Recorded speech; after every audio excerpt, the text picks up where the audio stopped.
છેલ્લા 1.5-2 માસથી જે રીતે ગોંડલને બદનામ કરવામાં આવ્યું છે, ગોંડલના એક પરિવાર કે જે રખેવાળ પરિવાર છે, આવા પરિવારને જ્યારે બદનામ કરવાનો પ્રયત્ન કરતા હોય, જયરાજસિંહ અને ગીતાબાના પરિવારને બદનામ કરવાનો પ્રયત્ન કરતા હોય, ત્યારે ગોંડલના દરેક લોકોમાં જનજનમાં આક્રોશ છે. અને એના અનુસંધાને આજે ગોંડલ પંથકના સર્વે લોકો તમામ ચોકની અંદર સ્વયંભૂ રીતે આવી અને આજે અમાસના દિવસે જે લોકો સારા મુહૂર્તમાં પધારે છે, અલ્પેશ કથિરિયા હોય, જિગીશાબેન હોય કે જે કોઈ એની ભેગી એની ટીમ હોય, એ બધાનું સ્વાગત કરવા ગોંડલનો 18 વરણ આજે કાળા વાવટા સાથે કાળા વાવટા ફરકાવીને એનું સ્વાગત કરવાની તૈયારી છે.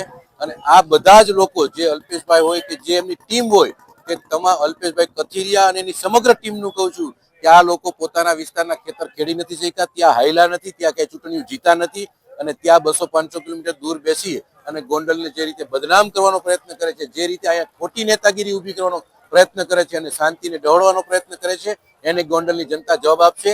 સુલતાનપુર ખાતેથી ગોંડલ ગણેશભાઈ ગોંડલે જે રીતે એને આહવાન કર્યું છે કે આવો ગોંડલની અંદર, એ વાત એવી છે કે ગોંડલની અંદર આ રણ મેદાન છે, અહીંયા કે તાળા નથી માર્યા.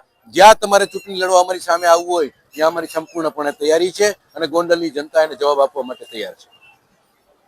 હાલમાં ગોંડલ સોશિયલ મીડિયા ઉપર સૌથી વધુ ગોંડલનું નામ બદનામ સોશિયલ મીડિયા ઉપર થતું, તમે એના વિશે શું? આ તો ગોંડલને જે બદનામ કરવાનો પ્રયત્ન કરે છે, આ સોશિયલ મીડિયાના ટાઈગરો કહી છે અમે એને, એમાં કાંઈ છે નહીં બીજું. ત્યાં 200-500 કિલોમીટર દૂર બેઠા બેઠા કે ગોંડલમાં દબંગગીરી છે, ગુંડાગીરી છે, મિર્ઝાપુર છે. અરે આ ગોંડલ ભગવત ભૂમિ છે, આ ગોંડલની ગરિમા છે, આ ગોંડલ ભાઈચારાના ભાવનાથી હંમેશા લોકો રહે છે અને એવા મહેમાનોને આજે જવાબ મળી જાય છે.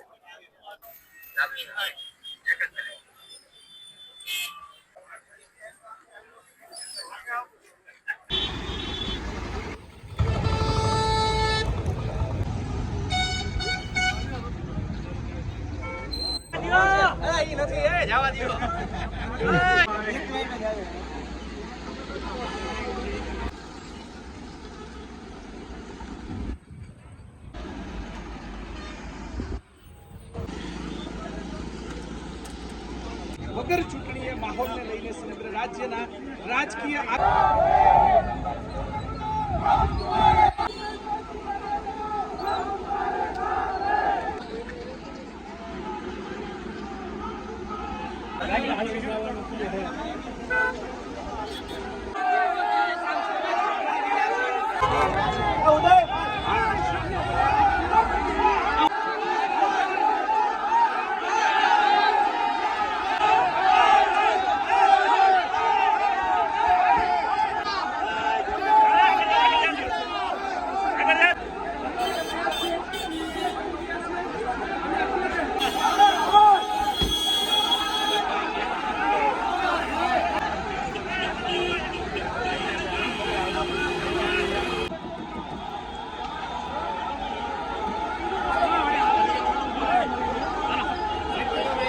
मीडिया वाला है बाबा।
સવાલો ઉભા થયા છે અને શું કહેવામાં આવી રહ્યું છે, કારણ કે મામલો થાળે